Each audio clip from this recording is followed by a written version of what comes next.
Assalamualaikum warahmatullahi wabarakatuh.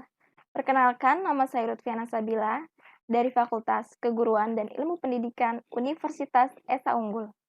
Hari ini saya akan mempresentasikan tugas UAS Bahasa Indonesia tentang PUEBI, Pedoman Umum Ejaan Bahasa Indonesia.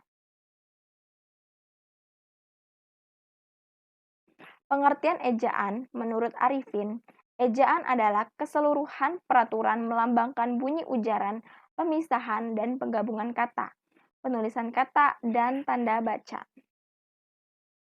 Perkembangan ejaan di Indonesia.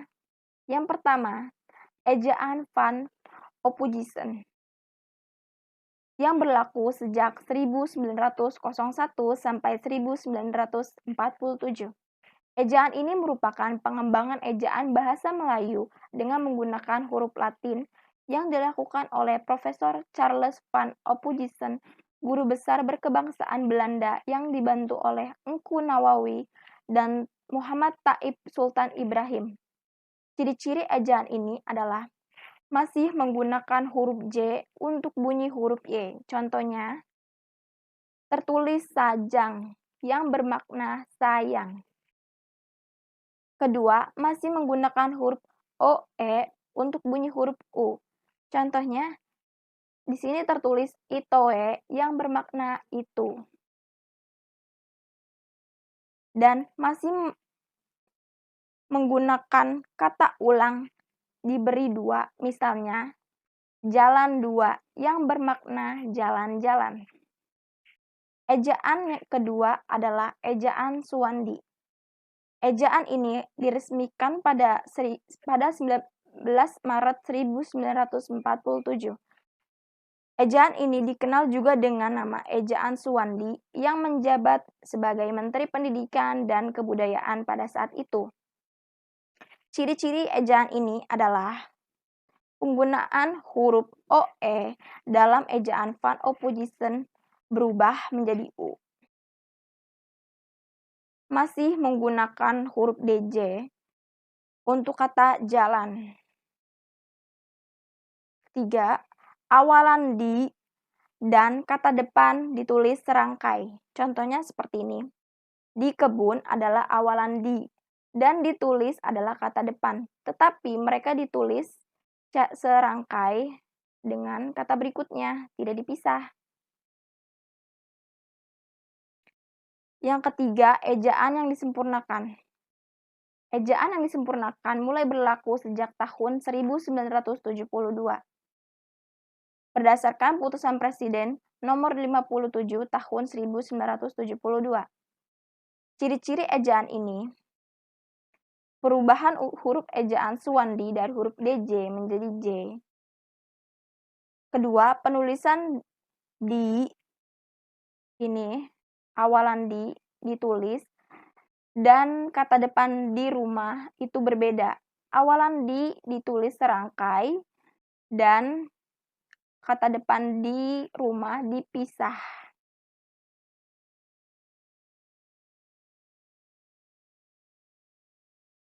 Yang keempat ada PUEBI. Tujuan ejaan. Tujuan adanya aturan kaidah ejaan adalah untuk memberikan pengertian pada tulisan agar lebih jelas dan memudahkan pembaca untuk memahami informasi yang disampaikan secara tertulis. Fungsi ejaan. Fungsi ejaan yang utama adalah menunjang pembakuan tata bahasa Indonesia, baik kaitannya dengan kosakata maupun dengan peristilahan. Secara khusus, fungsi ejaan adalah sebagai landasan pembakuan tata bahasa, sebagai landasan pembakuan kosakata dan peristilahan, dan sebagai alat penyaring dan masuknya unsur-unsur bahasa lain baik secara kosakata maupun istilah ke dalam bahasa Indonesia. Dalam buku pedoman ejaan yang disempurnakan dan tanda baca diatur dalam kaidahnya masing-masing. Penulisan ejaan yang diatur tersebut diantaranya 1. Pemakaian abjad, huruf vokal, huruf konsonan, dan abjad. Kedua, persukuan, yaitu pemisahan suku kata. Ketiga, penulisan huruf besar. Keempat, penulisan huruf miring. Kelima, penulisan kata dasar, kata ulang, kata berimbuhan, dan kata gabungan. Keenam, penulisan angka dan lambang bilangan. Ketujuh, penempatan tanda baca atau pungutasi. 1. Pemakaian huruf kapital. Huruf kapital dipakai sebagai huruf pertama kalimat berupa petikan langsung. Contoh, Presiden Joko Widodo mengatakan, pemilihan menteri dilakukan secara hati-hati dan cermat dari kalangan profesional yang memiliki integritas dan bersih dari praktik korupsi. Ini menyatakan bahwa Presiden Jokowi langsung mengatakan hal tersebut. B. Huruf besar atau kapital dipakai sebagai huruf pertama dalam ungkapan yang berhubungan dengan hal-hal keagamaan, kitab suci, dan nama Tuhan. Huruf kapital juga sebagai huruf pertama nama gelar, kehormatan, keturunan, keagamaan, jabatan, dan pangkat yang diikuti oleh nama orang. Misalnya, pemerintah memberikan anugerah kepada Mahaputra Yamin. Di sini karena nama orang, maka diberi huruf kapital.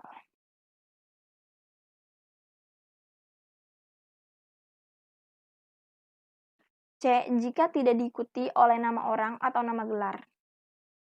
Misal, seorang presiden akan diperhatikan oleh rakyatnya. Di sini, presiden tidak memakai huruf kapital karena tidak diikuti oleh namanya, nama presiden tersebut. D. Huruf kapital dipakai sebagai huruf pertama nama tahun, bulan, hari raya, dan peristiwa sejarah. Contoh, biasanya umat Islam di seluruh dunia merasa sangat berbahagia pada hari Lebaran. Di sini, Lebaran memakai huruf kapital karena merupakan hari raya umat Islam. E. Huruf kapital dipakai sebagai huruf pertama resmi badan, lembaga pemerintahan, nama dokumentasi resmi. Contoh, Pasal 36 Undang-Undang Dasar 1945 menyatakan bahwa bahasa negara ialah bahasa Indonesia. Di sini Undang-Undang Dasar menggunakan kalimat kapital, huruf kapital, karena merupakan dokumentasi resmi negara. F. Huruf kapital dipakai sebagai huruf pertama kata petunjuk hubungan kekerabatan seperti bapak, ibu, saudara, dan dipakai sebagai kata ganti sapaan. Misalnya, surat saudara sudah saya terima. Saudara di sini memakai huruf kapital karena merupakan petunjuk hubungan kekerabatan.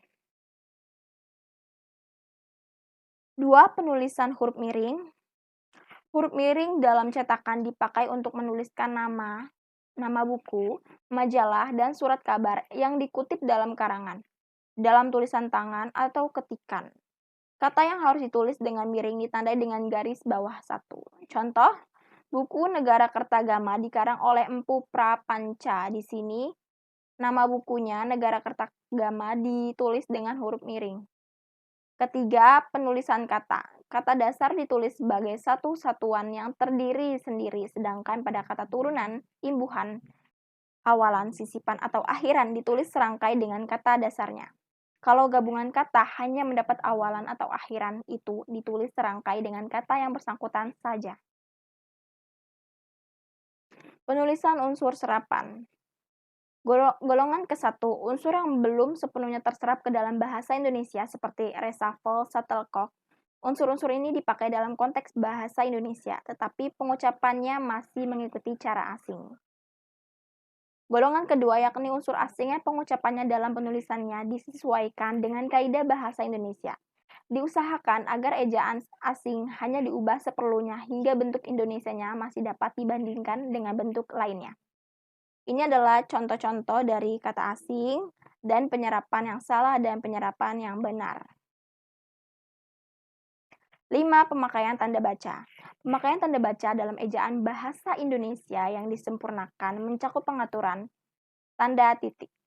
Tanda titik akhir singkatan nama orang. Contoh, W.R. Supratman adalah pencipta lagu Indonesia Raya. W.R. di sini adalah Wage Rudolf, yakni nama panjang dari pencipta lagu Indonesia Raya. Tanda titik juga dipakai pada singkatan gelar, jabatan, pangkat, dan sapaan. Contoh dari singkatan yakni S.D, yang artinya sampai dengan. Kedua, tanda koma. Tanda koma harus digunakan di antara unsur-unsur dalam suatu pemerincian atau pembilangan. Contoh, dia memberi aba-aba. 1, 2, 3. 1, 2, 3 di sini merupakan pembilangan. Ketiga, tanda pisah. Tanda pisah membatasi penyisipan kata atau kalimat yang memberi penjelasan khusus di luar bangun kalimat, menegaskan adanya oposisi atau keterangan yang lain sehingga kalimat menjadi lebih jelas, dan dipakai di antara dua bilangan atau tanggal yang berarti sampai dengan. Contoh, pemerintah Habibie menjabat dari bulan Mei 1998 sampai Desember 1999. 4. Tanda petik.